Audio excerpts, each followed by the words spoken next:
Hi, welcome to Rekha tips channel. இன்றைக்கி நம்ம பாலக் பன்னீர் தான் பார்க்க போகிறோம். அதுக்கு தேவையான பொருட்கள்: பாலக் கீரையை நல்லா வாஷ் பண்ணி எடுத்துக்கோங்க, பன்னீர், இஞ்சி பூண்டு, வெங்காயம். பாலக் கீரையை இப்போ நம்ம வேக வைக்க போகிறோம். 1 டம்ளர் தண்ணி ஊற்றிக்கலாம். தண்ணி நல்லா கொதிக்கணும். தண்ணி நல்லா கொதிச்சிடுச்சு. இப்போ கீரை இதில் போட்டுக்கலாம்.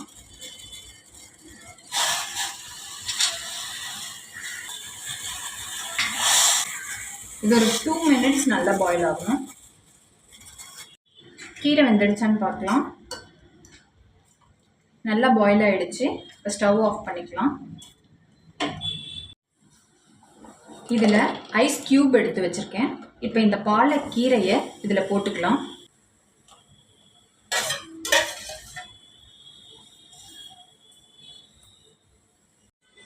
பாலக்கீரை நல்லா ஆறிடுச்சு.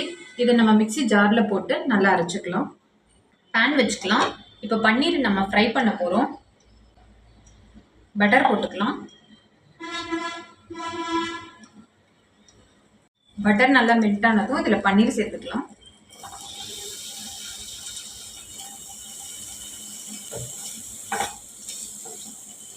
பன்னீர் இந்த அளவுக்கு ஃப்ரை ஆனதும் போதும். இப்போ இதை தனியாக எடுத்து வச்சுக்கலாம். இப்போ கொஞ்சமாக பட்டர் போட்டுக்கலாம். இதில் கொஞ்சம் சீரகத்தை போட்டுக்கலாம்.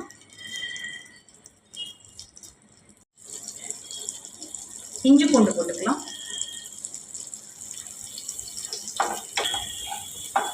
ஆனியனையும் சேர்த்துக்கலாம்.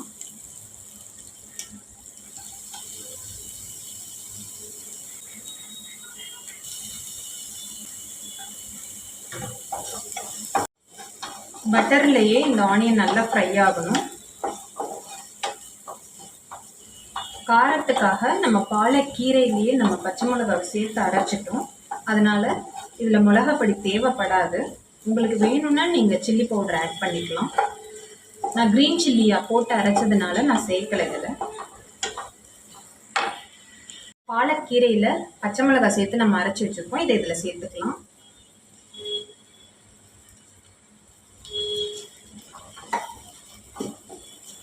நல்லா மிக்ஸ் பண்ணிக்கோங்க. இதில் கொஞ்சமாக இப்போ சால்ட் சேர்த்துக்கலாம்.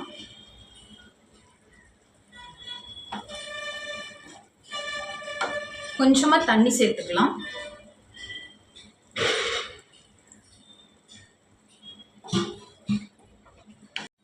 கீரை நல்லா பச்சை வாசனை போயிடுச்சு. இந்த ஸ்டேஜில் இப்போ நம்ம பன்னீர் சேர்த்துக்கலாம்.